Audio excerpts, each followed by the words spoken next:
DA news plus के हमारे खास कार्यक्रम चर्चा है में आप सभी का एक बार फिर स्वागत है। मैं बलबीर भारज आज आपको बताने जा रहा हूं उन बड़ी खबरों के बारे में जो लोगों के बीच आज चर्चा का मुद्दा बनी हुई है। आज चर्चा में सबसे पहले हम जिस मुद्दे के बारे में बात करेंगे वो है महाराष्ट्र की महायुति सरकार से जुड़ी हुई। दरअसल 23 नवंबर को महाराष्ट्र की विधानसभा के आने के बाद आज 7 दिन बीत गए हैं, बावजूद भाजपा समर्थक महायुति यहां मुख्यमंत्री के नाम की घोषणा नहीं कर पाई है। गठबंधन में वैसे तो एकता बरकरार है, पर मुख्यमंत्री के नाम की घोषणा को लेकर यहां उठापटक चल रही है।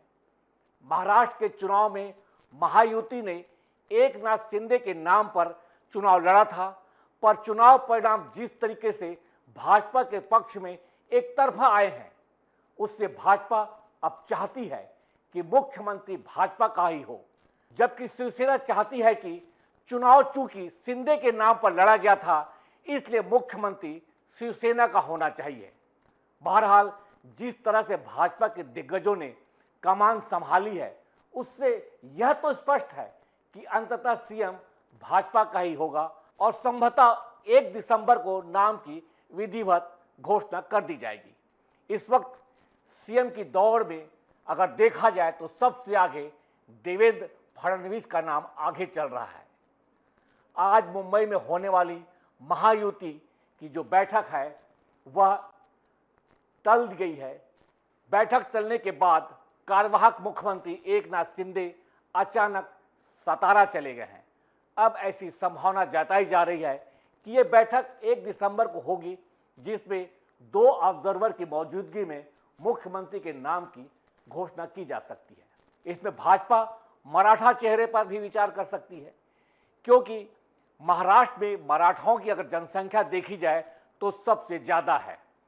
अगर समीकरण जाति के हिसाब से संतुलन बनाने की बात को महत्व दिया जाता है तो भाजपा मराठा चेहरे को मुख्यमंत्री के तौर पर ला सकती है। बहरहाल यह सब अभी कवायद चल रही है। जब तक मुख्यमंत्री के नाम की घोषणा नहीं हो सकती, इस तरीके से कई नाम और कई प्रकार के समीकरण सामने आते ही रहेंगे। इस बैठक के बाद महायुति की बैठक भी बुलाई जाएगी। ये सभी राजनीतिक गतिविधियां लोगों के बीच चर्चा का विषय बनी हुई है। इसी पर विस्तार से चर्चा करेंगे। राजनीतिक गलियारों में चर्चा है कि एकनाथ शिंदे को भाजपा का शीर्ष नेतृत्व और उनके बेटे श्रीकांत शिंदे को उप मुख्यमंत्री का पद देकर उनकी नाराजगी दूर करवा लेगा। बहरहाल संशय की स्थिति कायम है। वहीं गुरुवार की रात एकनाथ शिंदे, देवेंद्र फडणवीस और अजित पवार ने करीब 2.5 घंटे तक गृह मंत्री अमित शाह और भाजपा अध्यक्ष जेपी नड्डा के साथ बैठक की। इस बीच एकनाथ शिंदे ने आधे घंटे तक अमित शाह से अकेले मुलाकात की। हाईकमान ने शिंदे को डिप्टी सीएम या केंद्रीय मंत्री पद का ऑफर दिया है। अगर शिंदे केंद्रीय मंत्री बनने का मन बनाते हैं तो उनके गुट से किसी और नेता को डिप्टी सीएम बनाया जा सकता है। शिंदे पोर्टफोलियो बंटवारे की लिस्ट अमित शाह को सौंप चुके हैं और अब वे भाजपा को निर्णय लेने के लिए समय देना चाहते हैं, इसलिए वो सतारा चले गए हैं, ऐसा बताया जा रहा है। भाजपा मराठा नेताओं पर भी विचार कर रही है, क्योंकि 288 सीटों की विधानसभा में मराठा समुदाय के विधायक बड़ी संख्या में हैं। देवेंद्र फडणवीस ब्राह्मण हैं, इसलिए भाजपा नेतृत्व मराठा नेता पर भी विचार कर रहा है। हालांकि जानकारी के अनुसार अगर आरएसएस दबाव बढ़ाया तो आरएसएस के दबाव को भाजपा का जो उच्च नेतृत्व है वो हमेशा से महत्व देता है, ऐसा समय समय पर देखने को मिला है। और यही राजनीतिक हलकों में चर्चा है। अगर आरएसएस ने दबाव बढ़ाया तो फडणवीस के सीएम बनने की संभावना सबसे प्रबल है। वहीं आपको बता दें कि मुख्यमंत्री और उप मुख्यमंत्री पदों पर तो आम सहमति है, लेकिन कुछ मंत्री पदों का आवंटन भी अभी अनसुलझा है। 2 डिप्टी सीएम के साथ एक मुख्यमंत्री का मौजूदा फार्मूला संभवतः जारी रहेगा, लेकिन कथित तौर पर एकनाथ शिंदे डिप्टी की भूमिका के इच्छुक नहीं बताए जा रहे हैं। विधायक और शिवसेना के प्रवक्ता संजय शिरसाट ने कहा, एकनाथ शिंदे उप मुख्यमंत्री बनने की संभावना नहीं है। यह उस व्यक्ति को शोभा नहीं देता जो पहले ही मुख्यमंत्री रह चुका है। भाजपा के पास गृह विभाग और अजीत पवार की पार्टी राकपा के पास वित्त विभाग रहने की पूरी संभावना है। एकनाथ शिंदे की शिवसेना को शहरी विकास और सार्वजनिक निर्माण विभाग मिलने की संभावना बताई जा रही है। सूत्रों ने कहा कि भाजपा को 22 कैबिनेट मंत्री पद मिलने की संभावना है, जबकि शिवसेना और राकपा को क्रमशः 12 और 9 विभाग मिल सकते हैं। तो जिस तरीके से अभी ये राजनीति चल रही है महाराष्ट्र की कि मुख्यमंत्री किसे बनाया जाए, इसे लेकर कई दौर की बैठक हो चुकी है।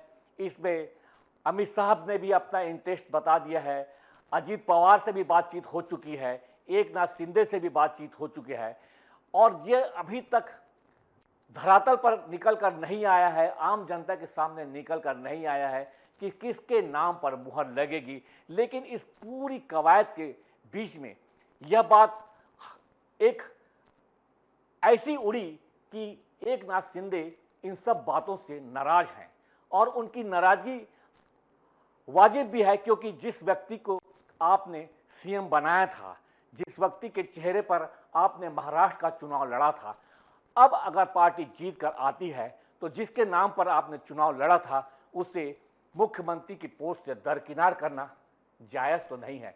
लेकिन चूंकि भाजपा ने 288 में से 132 सीटों पर अकेले अपने विधायक बनाए हैं, तो इतना बड़ा जो विधायकों का उनके पास एक संख्या बल है, उसे देखते हुए यह भी तय है कि भाजपा इस बड़े मुद्दे को, इस बड़ी जीत को अपने पक्ष में करेगी। और अगर उसके पास इतनी बड़ी संख्या बल है तो एक आम सी बात है कि मुख्यमंत्री उसका ही बनना चाहिए।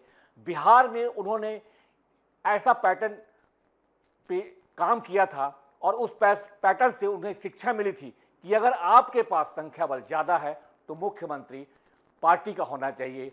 और इसी को देखते हुए यह तय है, लगभग तय है, और शिंदे ने भी कह दिया है कि भाजपा का अगर मुख्यमंत्री बनता है तो उन्हें कोई आपत्ति नहीं है।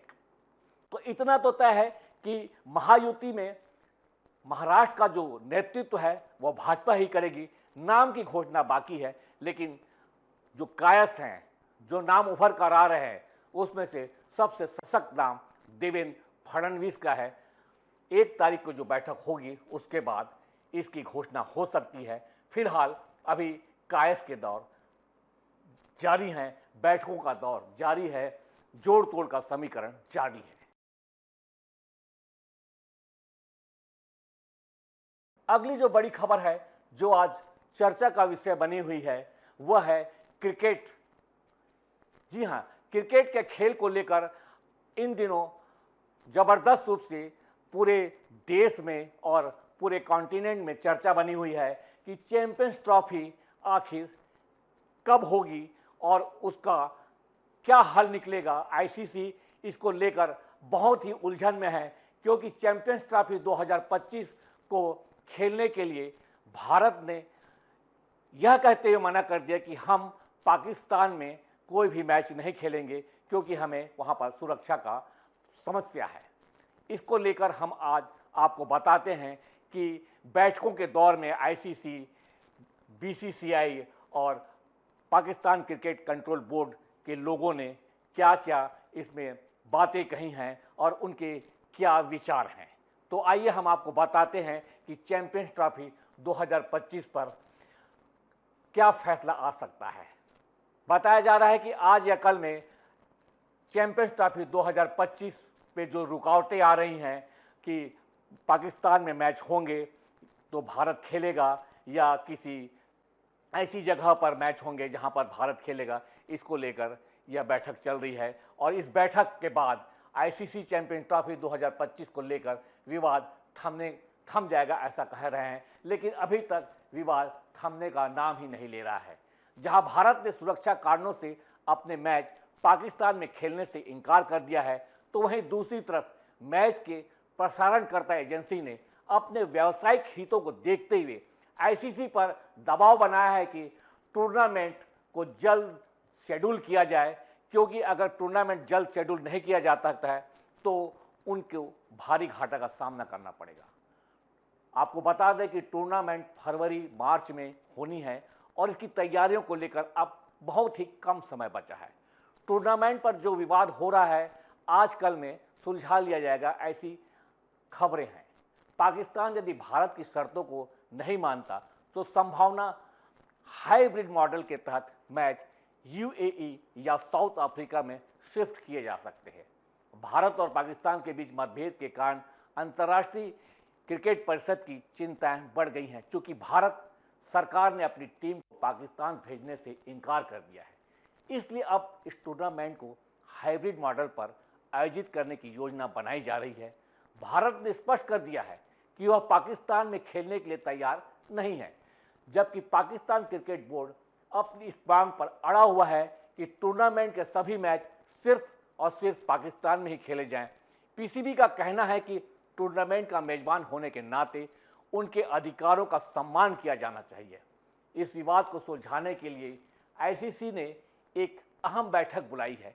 मीटिंग में पाकिस्तान को यह समझाने की कोशिश की जाएगी कि हाइब्रिड मॉडल इस स्थिति में सबसे उपयुक्त विकल्प है।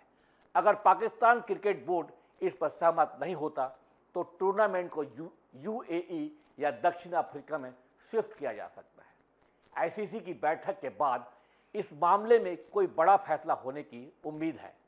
गौरतलब है कि भारत और पाकिस्तान के बीच आईसीसी चैंपियनशिप ट्रॉफी 2025 के आयोजन को लेकर आजकल में अहम खबर आने की संभावना है। हालांकि आईसीसी के एक सूत्र ने स्पष्ट किया है, चैंपियंस ट्रॉफी के कार्यक्रम के मुद्दे को हमेशा के लिए सुलझाने के लिए कार्यकारी बोर्ड के सदस्यों की यह एक वर्चुअल बैठक है। उन्होंने कहा कि बैठक इसलिए बुलाई गई है क्योंकि कार्यक्रम के प्रसारणकर्ता आईसीसी पर कार्यक्रमों को अंतिम रूप देने के लिए बहुत दबाव डाल रहे हैं। उन्होंने कहा, संभावना इस बात पर वोटिंग हो सकती है कि क्या किया जाए और क्या कार्यक्रम को पाकिस्तान में आयोजित किया जाना चाहिए या इसे स्थानांतरित कर दिया चाहिए। बीसीसीआई द्वारा सुझाए गए हाइब्रिड मॉडल को अपनाया जाना चाहिए, जिसमें भारत अपने मैच संयुक्त अरब अमीरात में खेलेगा।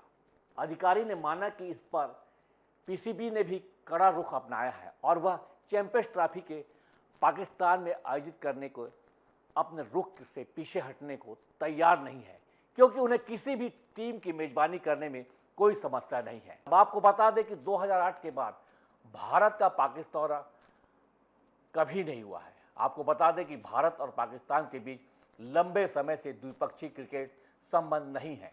दोनों टीमों ने 2012-13 में आखिरी बार द्विपक्षीय वनडे सीरीज खेली थी। भारतीय टीम ने भी आखिर बार 2008 में एशिया कप के लिए पाकिस्तान की यात्रा की थी।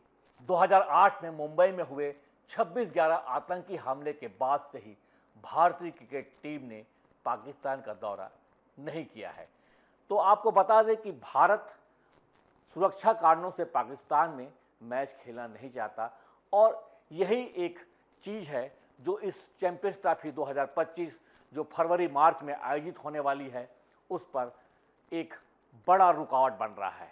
इस रुकावट को दूर करने के लिए अंतर्राष्ट्रीय क्रिकेट बोर्ड और पाकिस्तान क्रिकेट बोर्ड और भारत क्रिकेट का बोर्ड आपस में मीटिंग कर रहे हैं और इस समस्या को सुलझाने के लिए कुछ एक आम सहमति बनाने की ओर बढ़ रहे हैं। हालांकि अभी तक यह सहमति नहीं बन पाई है और ऐसा कैश लगा जा रहे हैं कि कल एक वर्चुअल मीटिंग है तीनों देशों के अधिकारियों की।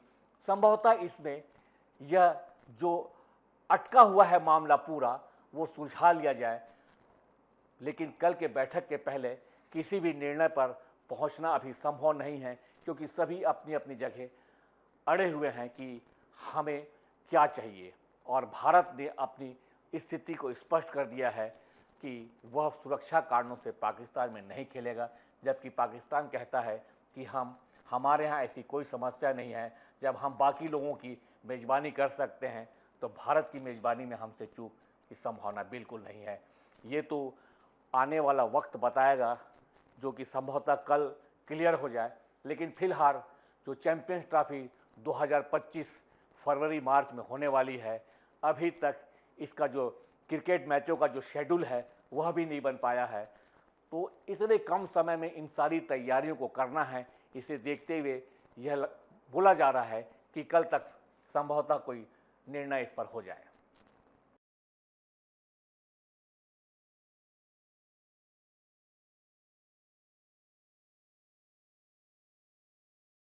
अगली जो बड़ी खबर है वह मस्जिद विवाद से जुड़ी हुई है। जी हां, संभल की एक मस्जिद जामा मस्जिद से जुड़ी हुई है। इसको लेकर सुप्रीम कोर्ट ने आज एक बड़ा फैसला दिया है। सुप्रीम कोर्ट ने संभल की साखी जामा मस्जिद विवाद मामले में सुनवाई की और एक अहम फैसला सुनाया है जो आज खास चर्चा में शामिल है। कोर्ट ने कहा कि जामा मस्जिद की सर्वे रिपोर्ट फिलहाल सार्वजनिक नहीं की जाएगी। इसके साथ ही ट्रायल कोर्ट को निर्देश दिया है कि 8 जनवरी तक इस मामले में कोई भी कार्रवाई नहीं की जाए। कोर्ट ने सभी को शांति बनाए रखने की अपील भी की है। मस्जिद पक्ष ने सर्वे रोकने और यथास्थिति बनाए रखने की मांग की थी और मस्जिद के वकील ने जरूरी दस्तावेज की मांग की।